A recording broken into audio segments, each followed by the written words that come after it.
Hello everyone, welcome back to the channel. ನಾನು ಈ ವಿಡಿಯೋದಲ್ಲಿ defence research and development organisation ಅಂದರೆ DRDO ಅವರು ಮಾಡೋಕ್ಕೆ ಹೋಗ್ತಿರೋ ರಿಕ್ರೂಟ್ಮೆಂಟ್ ಬಗ್ಗೆ ಪೂರ್ತಿ ಡೀಟೇಲ್ಸ್ನ ಕೊಡ್ತೀನಿ. ಸೊ ಇನ್ನು ನಮ್ಮ ಚಾನಲ್ನ ಸಬ್ಸ್ಕ್ರೈಬ್ ಮಾಡ್ಕೊಂಡಿಲ್ಲ ಅಂದರೆ ಸಬ್ಸ್ಕ್ರೈಬ್ ಮಾಡ್ಕೊಳ್ಳಿ. ಇದೇ ಥರ ಜಾಬ್ ನೋಟಿಫಿಕೇಷನ್ಸ್, ಗೌರ್ನಮೆಂಟ್ ಸ್ಕೀಮ್ಸ್ ಬಗ್ಗೆ ಹಾಗೂ ಎಕ್ಸಾಮ್ಗೆ ಹೇಗೆ ಪ್ರಿಪೇರ್ ಆಗೋದು, ಈ ರೀತಿ ಡೀಟೇಲ್ಸ್ನ ಕೊಡ್ತೀನಿ. ಸೊ ಈ ರಿಕ್ರೂಟ್ಮೆಂಟ್ನ ಮಾಡ್ತಿರೋದು recruitment and assessment centre DRDO ಅವರು. ಸೊ ಇವರು ಯಾವ ಪೋಸ್ಟ್ಗೆ ರೆಕ್ರೂಟ್ಮೆಂಟ್ ಮಾಡ್ತಿದ್ದಾರೆ ಅಂದರೆ ಸೈಂಟಿಸ್ಟ್ ಈ ಪೋಸ್ಟ್ಗೆ ರೆಕ್ರೂಟ್ಮೆಂಟ್ ಮಾಡ್ತಿದ್ದಾರೆ. ಈ ಅಪ್ಲಿಕೇಶನ್ನ ಬಂದು ನೀವು 9 ಮೇ 2025 ಹಾಕಬೇಕಿರುತ್ತೆ. ಯಾವ ವೆಬ್ಸೈಟಲ್ಲಿ ಅಂದರೆ rack.government.in ಈ ವೆಬ್ಸೈಟಲ್ಲಿ ಅಪ್ಲಿಕೇಶನ್ ಹಾಕಬೇಕಿರುತ್ತೆ. ಸೊ ಇದ್ರದ್ದು ಎಷ್ಟು ವ್ಯಾಕೆನ್ಸಿ ಇದೆ ಇರ್ಬೋದು, ಅಥವಾ ಯಾವ ಡಿಗ್ರಿ ಮಾಡಿರೋರು ಇದಕ್ಕೆ ಅಪ್ಲೈ ಮಾಡ್ಬೋದು, ಏನು ಕ್ವಾಲಿಫಿಕೇಷನ್ ಬೇಕು, ಎಷ್ಟು ಸ್ಯಾಲ್ರಿ ಸಿಗುತ್ತೆ ಅದನ್ನೆಲ್ಲ ನೋಡೋಣ. ಸೈಂಟಿಸ್ಟ್ ಇವ್ರದ್ದು ನೋಡೋದಾದರೆ 1,31,100 ಪ್ರತಿ ತಿಂಗಳು ಸ್ಯಾಲರಿ ಸಿಗುತ್ತೆ. ಇದಕ್ಕೆ ಒಂದು ವ್ಯಾಕೆನ್ಸಿ ಇದೆ. ಯಾರು ಇದಕ್ಕೆ ಅಪ್ಲೈ ಮಾಡ್ಬೋದು ಅಂದರೆ ನಾವಲ್ ಆರ್ಕಿಟೆಕ್ಚರ್ ಅಥವಾ ಮೆರೈನ್, ಸಿವಿಲ್ ಇಂಜಿನಿಯರಿಂಗ್ ಇವರು ಅಪ್ಲೈ ಮಾಡ್ಬೋದು, ಅಥವಾ ಇಲ್ಲಿರೋ ಯಾವುದಾದ್ರೂ ಒಂದು ಇಂಜಿನಿಯರಿಂಗ್ ಮಾಡಿದರೂ ನೀವು ಇದಕ್ಕೆ ಅಪ್ಲೈನ ಮಾಡ್ಬೋದು. ಕ್ವಾಲಿಫಿಕೇಷನ್ ಮತ್ತು ಎಕ್ಸ್ಪೀರಿಯನ್ಸ್ ಏನು ಬೇಕು ಅಂತ ಇಲ್ಲಿ ಕೊಟ್ಟಿದ್ದಾರೆ. ಒಂದ್ಸಲ ಪಾಸ್ ಮಾಡ್ಕೊಂಡು ನೋಡ್ಕೊಳ್ಳಿ. ಇದು ತುಂಬ ಲೆಂತಿ ನೋಟಿಫಿಕೇಷನ್, ಸೊ ಎಲ್ಲದನ್ನೂ ಹೇಳೋಕ್ಕಾಗಲ್ಲ. ಸೊ ನೀವೇನಾದ್ರು ಸಿವಿಲ್ ಇಂಜಿನಿಯರ್ ಆಗಿದ್ದರೆ ಸಿವಿಲ್ ಇಂಜಿನಿಯರ್ ನೋಡ್ಕೊಳ್ಳಿ. ಅದೇ ರೀತಿ ಬೇರೆದಾಗಿದ್ದರೆ ಬೇರೆದ್ರದ್ದು ತೋರಿಸ್ತೀನಿ, ಪಾಸ್ ಮಾಡ್ಕೊಂಡು ನೋಡ್ಕೊಳ್ಳಿ. ಇಲ್ಲಾಂದರೆ ಈ ನೋಟಿಫಿಕೇಷನ್ದು ಲಿಂಕ್ ನಾನು ಡಿಸ್ಕ್ರಿಪ್ಷನ್ ಕೊಟ್ಟಿರ್ತೀನಿ, ಅಲ್ಲಿಂದ ಡೌನ್ಲೋಡ್ ಮಾಡ್ಕೊಂಡು ಬೇಕಾದ್ರೂ ನೋಡ್ಕೋಬೋದು. ಇನ್ನು ಸೈಂಟಿಸ್ಟ್ ಇದಕ್ಕೆ ನೋಡೋದಾದರೆ 1,23,100 ಪ್ರತಿ ತಿಂಗಳು ಸಂಬಳ ಸಿಗುತ್ತೆ. ಇದಕ್ಕೆ ಒಂದು ವ್ಯಾಕೆನ್ಸಿ ಇದೆ. ಇದು ಕೂಡ ನಾವಲ್ ಆರ್ಕಿಟೆಕ್ಚರ್, ಮೆರೈನ್ ಅಥವಾ ಸಿವಿಲ್ ಇಂಜಿನಿಯರಿಂಗ್ ಅವರು ಅಪ್ಲೈ ಮಾಡ್ಬೋದು.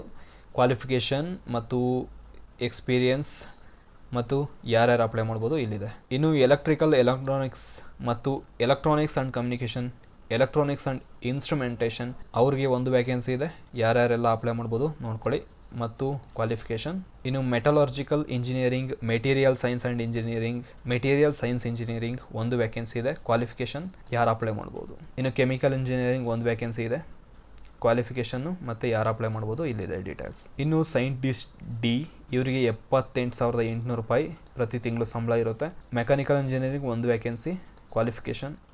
ಕೆಮಿಕಲ್ ಇಂಜಿನಿಯರಿಂಗ್ ಒಂದು ವ್ಯಾಕೆನ್ಸಿ ಇದೆ, ಅವರು ಕ್ವಾಲಿಫಿಕೇಷನ್ ಮತ್ತು ಯಾರ್ಯಾರು ಅಪ್ಲೈ ಮಾಡ್ಬೋದು. ಮತ್ತು ಮೆಕ್ಯಾನಿಕಲ್ ಇಂಜಿನಿಯರಿಂಗ್ ಅಥವಾ ಏರೋಸ್ಪೇಸ್ ಅಥವಾ ಏರೋನಾಟಿಕಲ್ ಇಂಜಿನಿಯರಿಂಗ್ ಮಾಡಿರೋರಿಗೆ ಒಂದು ವ್ಯಾಕೆನ್ಸಿ ಇದೆ. ಕ್ವಾಲಿಫಿಕೇಷನ್ನು ಮತ್ತು ಯಾರು ಅಪ್ಲೈ ಮಾಡ್ಬೋದು. ಇನ್ನು ಮೆಕ್ಯಾನಿಕಲ್ ಅಥವಾ ಏರೋಸ್ಪೇಸ್ ಅಥವಾ ಏರೋನಾಟಿಕಲ್ ಅವ್ರಿಗೆ ಒಂದು ವ್ಯಾಕೆನ್ಸಿ ಇದೆ. ಎಲಿಜಿಬಿಲಿಟಿ ಮತ್ತು ಯಾರು ಅಪ್ಲೈ ಮಾಡ್ಬೋದು. ಇನ್ನು ಸೈಂಟಿಸ್ಟ್ ನೋಡೋದಾದರೆ 67,700 ಪ್ರತಿ ತಿಂಗಳು ಸಂಬಳ ಇರುತ್ತೆ. ಟೋಟಲ್ 12 ವ್ಯಾಕೆನ್ಸಿ ಇದೆ. Aerospace and aeronautical engineering 2 vacancy ಇದೆ. Mechanical and aerospace engineering 2 vacancy. Mechanical engineering 1 vacancy. Electronics engineering, electronics and telecommunication engineering, electronics and electrical engineering, instrumentation engineering, mechanical engineering ಅವ್ರಿಗೆ ಒಂದು ವ್ಯಾಕೆನ್ಸಿ ಇದೆ. ಇದರಲ್ಲಿ ಯಾರು ಬೇಕಾದ್ರೂ ಅಪ್ಲೈ ಮಾಡ್ಬೋದು. Qualification ಮತ್ತು ಯಾರೆಲ್ಲ ಅಪ್ಲೈ ಮಾಡ್ಬೋದು. ಇನ್ನು ನ್ಯೂಕ್ಲಿಯರ್ ಮೆಡಿಸಿನ್ 2 ವ್ಯಾಕೆನ್ಸಿ ಇದೆ. ಇದಿನ್ನೂ ಕನ್ಫರ್ಮ್ ಇಲ್ಲ, ಮುಂದೆ ಚೇಂಜ್ ಮಾಡಿದರೂ ಮಾಡ್ಬೋದು. ಕ್ವಾಲಿಫಿಕೇಷನ್ ಏನು ಬೇಕು ಅಂತ ಇಲ್ಲಿದೆ. Electronics and communication engineering 4 vacancy ಇದೆ. ಕ್ವಾಲಿಫಿಕೇಷನ್ ಯಾರೆಲ್ಲ ಅಪ್ಲೈ ಮಾಡ್ಬೋದು ಇಲ್ಲಿ ಡೀಟೇಲ್ಸ್ನ ಕೊಟ್ಟಿದ್ದಾರೆ ನೋಡಿ. So total 21 ವ್ಯಾಕೆನ್ಸಿಗಳಿದೆ. ಇನ್ನು ಅಪ್ಲಿಕೇಶನ್ ಹೇಗೆ ಹಾಕೋದು ಅಂತ ಇಲ್ಲಿ ಡೀಟೇಲ್ಸ್ನ ಕೊಟ್ಟಿದ್ದಾರೆ. ಈ ವೆಬ್ಸೈಟ್ಗೆ ಹೋಗ್ಬಿಟ್ಟು ಅಲ್ಲಿ ರಿಜಿಸ್ಟ್ರೇಷನ್ ಮಾಡೋದಿರುತ್ತೆ. ರಿಜಿಸ್ಟ್ರೇಷನ್ ಮಾಡಿಕೊಂಡು ಏನೇನು ಡೀಟೇಲ್ಸ್ನ ಕೇಳ್ತಾರೆ ಅದನ್ನೆಲ್ಲ ಕೊಟ್ಬಿಟ್ಟು ಅಪ್ಲಿಕೇಶನ್ ಹಾಕೋದಿರುತ್ತೆ. ಇದು ನೀವು 9 ಮೇ 2025 ಅಪ್ಲಿಕೇಶನ್ ಹಾಕಬೇಕಿರುತ್ತೆ. ಇನ್ನು ಎಲಿಜಿಬಿಲಿಟಿ ಮೇಲೆ ಹೇಳಿದಾಗೆ ಆ ಎಲಿಜಿಬಿಲಿಟಿ ಎಲ್ಲ ನೀವು ಇದ್ದರೆ ನೀವು ಇದಕ್ಕೆ ಅಪ್ಲೈ ಮಾಡಿ. ಸೊ ಆಗೋ ಚಾನ್ಸಸ್ ಜಾಸ್ತಿ ಇರುತ್ತೆ. ಇನ್ನು ಏಜ್ ಲಿಮಿಟ್ನ ನೋಡೋದಾದರೆ ಸೈಂಟಿಸ್ಟ್ DEF ಇವ್ರಿಗೆ 50 ವರ್ಷ ಆಗಿದ್ರೆ ಅಪ್ಲೈ ಮಾಡ್ಬೋದು.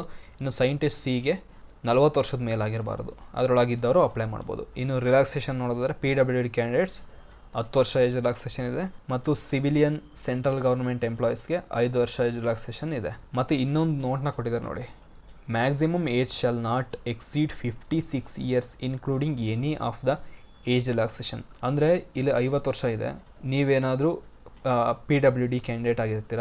ಸೊ ನೀವು 60 ವರ್ಷ ಆಗಿದ್ರೂ ನಿಮಗೇನು ಇದಕ್ಕೆ ತಗೊಳಲ್ಲ. ಇನ್ನು ನ್ಯಾಷನಾಲಿಟಿ ನೋಡಿದರೆ ಇಂಡಿಯನ್ಸ್ ಅಷ್ಟೇ ಅಪ್ಲಿಕೇಶನ್ ಹಾಕ್ಬೋದು.